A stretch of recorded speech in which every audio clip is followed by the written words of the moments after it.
अंतर्गत जिल्ह्याभरात मोठ्या प्रमाणावर फॉर्म भरणे सुरू झालेले आहे।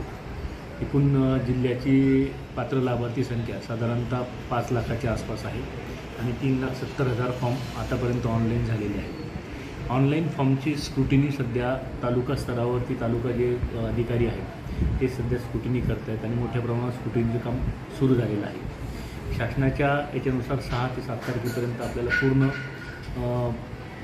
अप्रूव्हल करायचे आहे। त्यानुसार सध्या अप्रूव्हलचे काम सुरू आहे। त्यामध्ये एक मध्यंतरी हे झालं होतं की मराठीत फॉर्म भरलेले असेल त्यांचे फॉर्म रिजेक्ट होणार, असं काही होणार नाही आहे। मराठीतले फॉर्म जरी असतील तरी त्यांना लाभार्थ्यांना लाभ मिळणार आहे।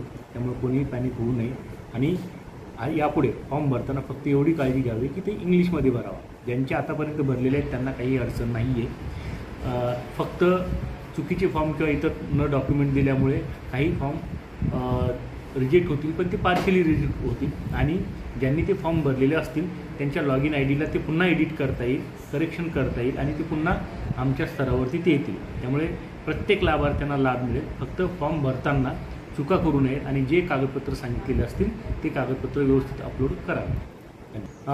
शासनाच्या याच्यानुसार पहिला हप्ता जो आहे साधारणतः रक्षाबंधनला मिळणार असं शासन स्तरावर डिक्लेअर करण्यात आलेलं आहे, परंतु वेळोवेळी या संदर्भातले निर्देश आपल्याला प्राप्त होतील।